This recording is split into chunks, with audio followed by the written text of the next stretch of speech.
welcome into another edition of The Session with Londa and David. My name is David Austin. I'm Londa Sherwood Austin. Welcome back. And welcome back to you, Londa Sherwood Austin, because you were gone much of last week in Knoxville having a girls' trip that took you to Dollywood and Pigeon Forge and all kinds of places. We're going to talk a little bit about that and about how that was refreshing and rejuvenating for you. We're also going to slip in the restaurant review that nobody asked for into this episode because people are asking for it. Let's be honest. Okay, that's true. People are asking for it. And we're going to talk about the stuff we normally talk about when we're sitting around the kitchen table having coffee in the morning. And we don't really sit around the kitchen table. We're not little old people. We sit in our comfy coffee chairs. I guess that sounds just as little and old. It does. So we've got a lot to talk about in a very little bit of time. So go. I would rather be stabbed in the neck with a fork repeatedly than to fly on any airline in America. Okay. Let me start with that. I think that's big news. Let's talk about why you'd prefer to be stabbed with a fork in the neck than fly on a commercial airline. I think it's mostly the people. Huh? People are so rude. Okay, I didn't expect to hear that. I don't know if it's because they are exhausted or it's because flying is such a pain in the ass anymore. It's just not a luxury at all. It's terrible. Even if you're first class, it's still terrible. It's less terrible, but barely. I mean, it's just awful. From the minute you walk in the only friendly TSA in the nation, I swear to you, is Pasco, Washington. They're super friendly in Pasco, Washington. And they're great, but nowhere else. Everywhere else, you feel like a terrorist who has been captured and is being shuffled through your initial search. Okay. I mean, I go into fight or flight when I'm 5 people away from the front of the line and I don't come out of it. Until you land at your final destination. The whole trip. Okay, so tell us more about your travel experience, because I know when you got home, you were very tender. You had been on edge the whole time. Those girls drank me under the table. Okay. David. Last year's trip was not that. Last year's trip was pretty dry. Although you guys were in Vegas. We were in Vegas, but we only went out one evening, and they were very measured. Okay, to catch everybody up, it's your annual mother-daughter trip with your girls. Which I just started last year because, life doesn't go on forever. Sure. I miss my mom. My girls and I always have, typically, we have a margarita together, whether that's over FaceTime or in person, to celebrate my mom's birthday. Okay. So, a year and a half or so ago, I thought, what if we just did an annual trip and whoever can come, because life circumstances, some years somebody's not going to be able to go. Right. Whoever can come, and whoever can't. And we kind of go to different places that we're interested in or whatever. And so started it last year. We did Vegas. Mm-hmm. And we only went out, we only had drinks one night in Vegas. The baby did not go out. Ada did not come out with us because it's not her scene. In Vegas. Andrea has crazy connections, and I don't want to know how, but she got us private VIP entrance into a club and special treatment, free drinks. I don't know how she did it, but she did. I did feel like the pretty girl at the prom, though, when we got to skip the line and were waved up front. Sure. Okay. So I was just, hanging on there. What's that called? Coattails. Coattails. I was going to say coat strings. That's not right. No, purse strings. Purse strings. Anyway, so, and then when we went out that time, they were one dainty little drink, and then they ordered a second, but didn't drink it. Okay. This time was not that. Well, they're a little more frazzled now. Their kids are a little older. They're looking for more of a break this time. You know what I mean? And they weren't on their best behavior to make sure their little sister didn't look at them funny because she wasn't there. Yeah, she wasn't able to go this year. She told us back in the I don't know, maybe February, I guess. She's like, I can't. She started a new job. She just got married. She's like, there's just too much. We're doing trips. We're doing this or that. She's busy being a grown-up, and she's getting her life... Whatever she's doing. In the direction Whatever she's trying she's to get doing, it in. We all went through that. We didn't want to go. She didn't want to go. And so it was just me and the two big girls. I got to tell you, though, listen up. Listen up. Hot tip coming in for anybody who cares. Having the oldest and the second oldest daughters take you or go somewhere with them is marvelous, because it is take you. The oldest one drove. The next oldest one bossed her around and told her where to go and what to do. I sat in the back seat without a care in the world. Most of the time, I didn't even know where we were going or what we were doing. And to give some perspective, the middle daughter, Andrea, lived down there. So she kind of had the agenda set. And initially, we were talking about going to Wisconsin, and all of us just like going to Danielle's house. Right. And kind of going out from there and exploring central Wisconsin, right? And then the two that have kids said, hey, listen, if we're being honest, we're going to get away from our kids. Yeah, it's a break. A girl's trip doesn't involve little children or husbands for that matter. So then that's how, lonely. And so that's how Knoxville came into play. Andrea was like, what if we did Knoxville? Because I know it really well. And and I was like, we can go to Dollywood. Right. And so that's what we did. But it was a lot of fun. Okay. And a lot of activity and a lot of mama's tired. Well, and while you were gone, one of the worst fires in Washington State history broke out in Spokane. Yeah. As of today, over 700 structures fully gone. Yeah. Fully gone. It's awful. And also, as of today, an arson suspect is in jail in Spokane being held on a $1 million bond. And I love how when they said, and on his possession were waterproof matches and a butane lighter. And you said immediately, well, don't most of us have matches and a lighter? No, I said a lot of people have matches or a lighter, but he's got a pretty long rap sheet, too, I was seeing. Oh, did you investigate that? Oh. Yeah. Also, he's a past murder charge.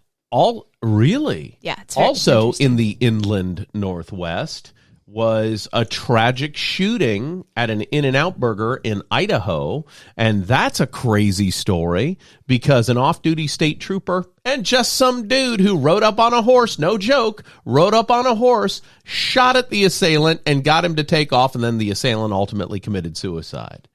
Where can you hear a story where a guy who was out horseback riding decided to go to In-N-Out and stopped a mass killing? Idaho. Idaho, United States. That's where. Idaho, Wyoming, Montana, perhaps. Right? That Texas. Whole cluster right there. Yes. That's where you can. I mean, that's such a crazy story. Yeah. Guy comes around on his horse and sees a guy with a rifle shooting at cars and decides, you know what? Not on my watch. I've trained for this. I'm ready to respond. Let's get this guy. And he's joined by an off-duty state trooper, and they get the guy.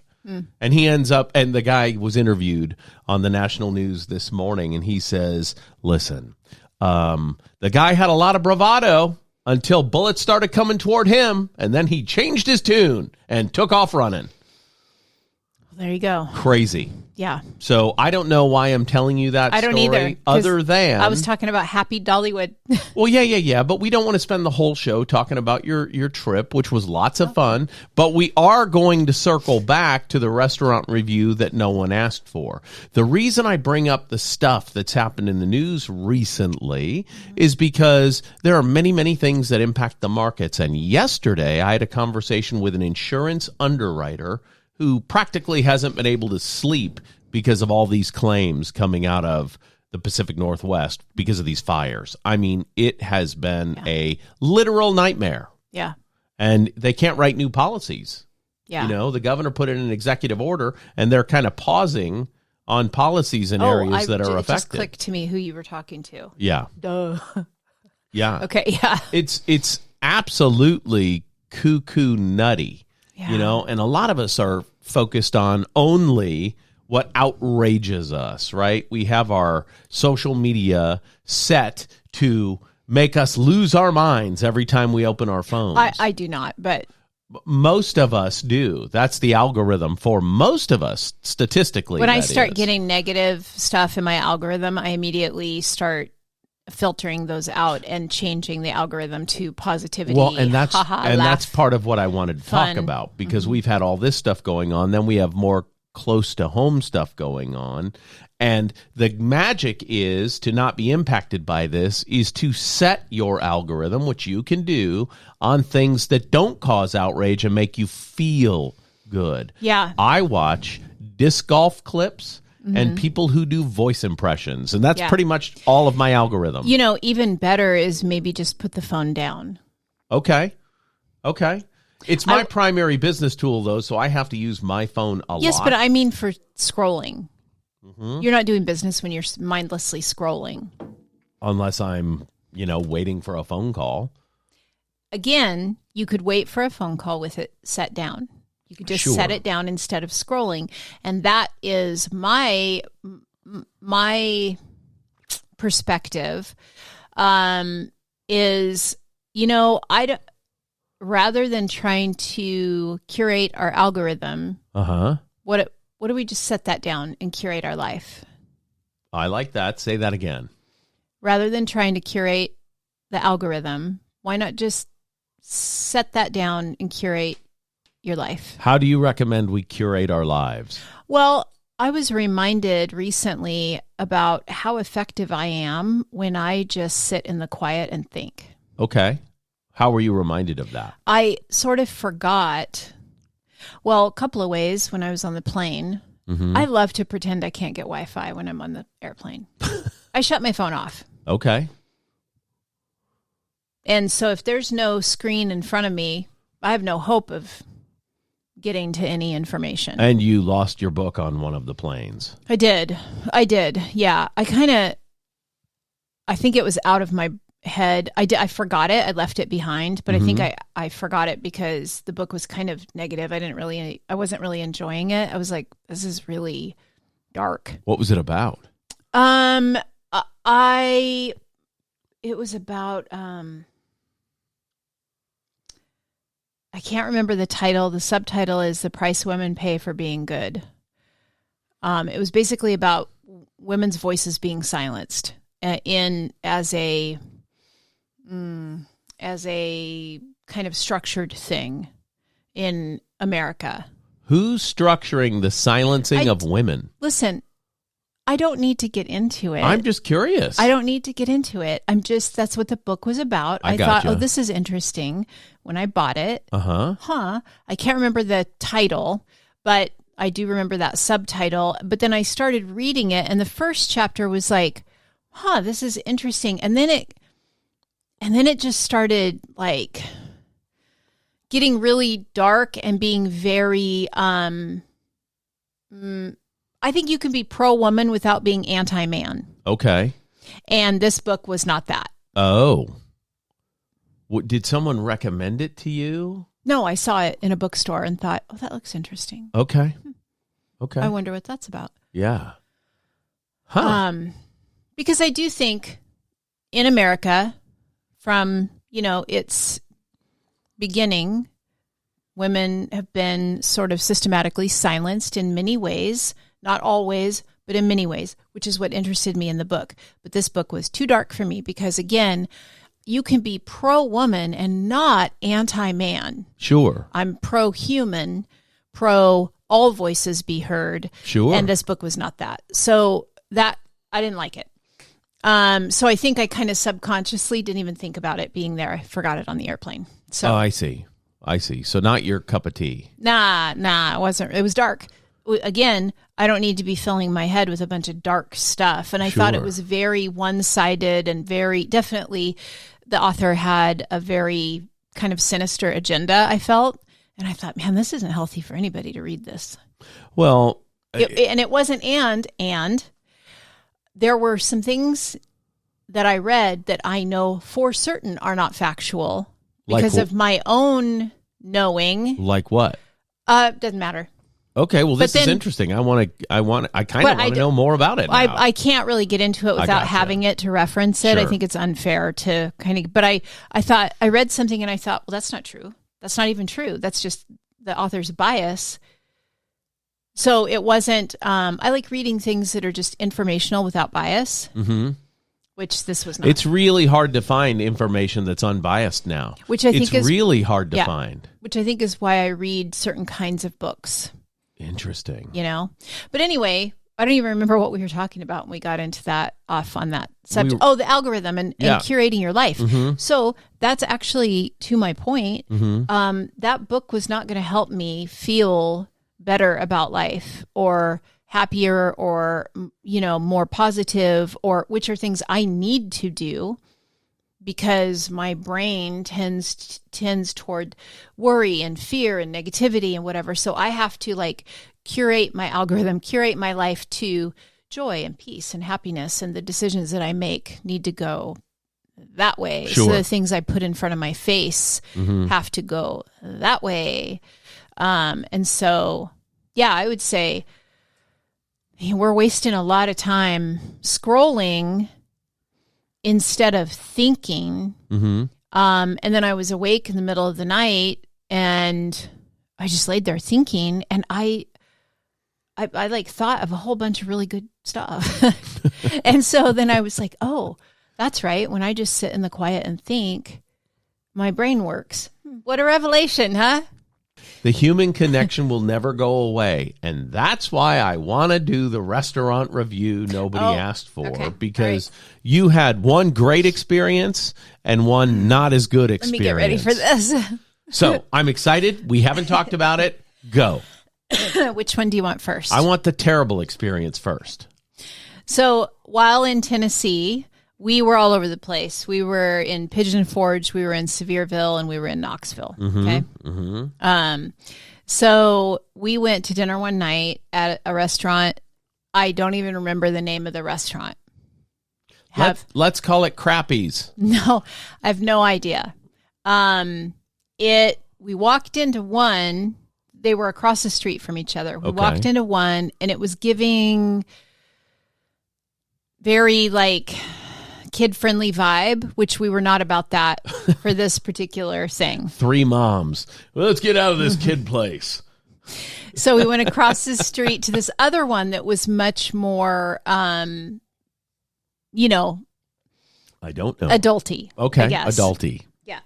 So we walk in, and I say there's two hosts standing up front, and I asked if they had any tables. You know, table for three. No, we don't have a reservation. I said, well, before you seat us, can you make an espresso martini? Because Andrea had been wanting an espresso martini for 2 days and hadn't found a place that could make one. Okay. And so she said, yeah. And I said, oh, okay, great. And we're talking to each other, the girls and I, oh, good, you can finally get your espresso martini. And while we're talking, I kind of glanced over at them, and the one hostess rolled her eyes at the other hostess, like. Okay. And I almost punched her.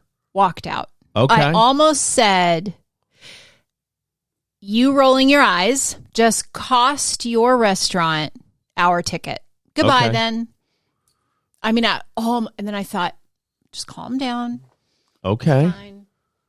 But rude. You don't do that. You don't do that if you're up front. If you're the front face of a business, you don't do that. You smile and you're excited to see people. I don't care how annoyed you are because we're standing there talking and laughing and having a good time. I'm sorry, your life must be miserable or whatever the issue was. Right. Shut the fuck up. Do your job. Okay. Anyway. Okay.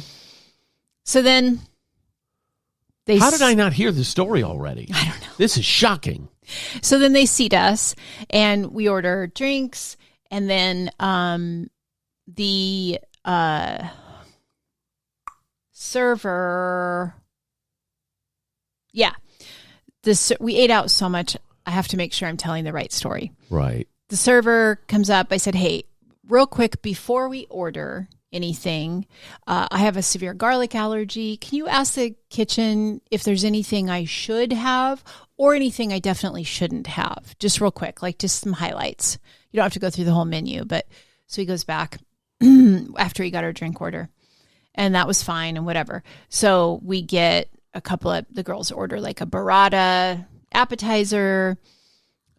We order our meals. The meals come out mediocre at best. Mm-hmm. The food was just mediocre. I get a watermelon salad. I got the watermelon salad. Right. It's watermelon, spinach, arugula, goat cheese. Hard to mess that up. All that gross shit that I love, right? Yeah. Okay. Hard to mess that up. Yeah. There were 5 little chunks of watermelon. In a watermelon salad. Tiny, Bald. maybe 1-inch square. Oh, square. Okay. Why do you call it the watermelon salad? If it's a garnish, basically. Right. You get a melon baller and you make the balls, and then it's fancy and it seems elevated. You don't just cut cubes and throw them in there. But the cubes wasn't my problem. Why is there only 5? Right. So I was a little bit annoyed. So then, and Danielle's meal was just meh. Andrea's meal was just meh. And we were like, oh, this was kind of a bust. And the service was just meh, And then the nail in the coffin. Danielle takes a bite of the burrata and a long blonde hair. Blonde. So not one of the 3 of yours. None of us are blonde. Oh, God. Well, now we're done eating. The whole thing shot. We're done. Shot. Yeah. You can't come back from the giant long hair in the food. So she sets it on top of her napkin. And we had met the manager because, to their credit, when I said I had an allergy, the manager, Debbie, came over and said, hey, I heard we have an allergy here. I said, yeah, it's not that big of a deal. And then Andrea was like, it is a big deal. Like, it is. And so she kind of gave me some tips and whatever. So that was nice. That was great. But because we had met the manager at the front end, Andrea calls our server over. She goes, hey, can you go get Debbie for me? Okay. So Debbie comes over and she goes, Debbie, burrata tasted great. This was great. This part of this was great. That was, okay, but that's fine. We don't have, but here's the problem. She shows her the hair. And Debbie goes, oh my gosh, I'm so sorry. Now we have it. Then she tried to make an excuse. Nobody in the kitchen is blonde. Andrea's like, the hostess is blonde. She doesn't go in the kitchen. Like, what are you even saying right now? Why are you making it? She didn't say, why are you making excuses? But let me tell you, if you're a restaurant and somebody finds hair in the food, immediately comp. Are your food safety measures so lax that an errant blonde hair gets in your food?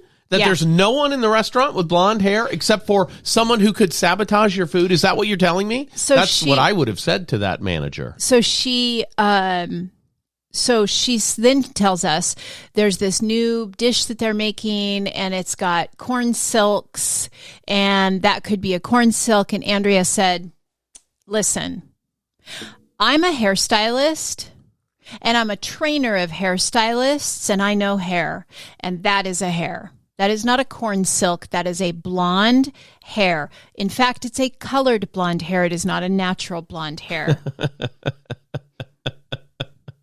Something like that. I don't know. I had a couple drinks. It was whatever.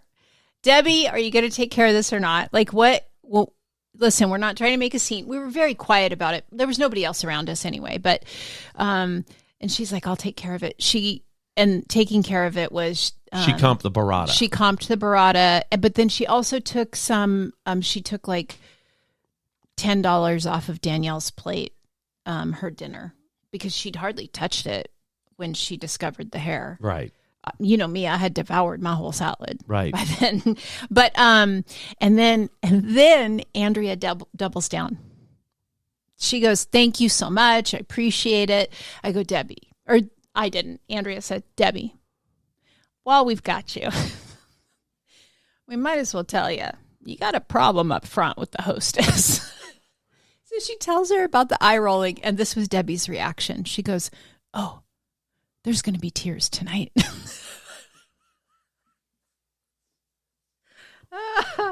So that was, one One review. Okay. We're going to end on that because we've gone very, very long. Okay. So sorry, next my week, story was... you'll get the positive review that nobody asked for. But whatever the restaurant is, you're not defaming them. You're not naming the restaurant. I don't even remember the name of it. The manager, Debbie, ultimately did take some stuff off the price and had a good attitude. Yeah, but I had 3 dirty martinis, and I don't remember what happened after that. All right, there you go. Anything? Is there anything you want to add in the next 30 seconds? I think take trips. Take the trips. Spend the time with the people that you love, because we're not going to be here forever. That's just a reality. We're all going to pass on, and just make sure they have some sweet memories, some fun memories. For Londa Joanne Sherwood Austin, the prettiest girl in the world, I'm David Austin, and this has been another edition of The Session with Londa and David. We'll see you here again next week.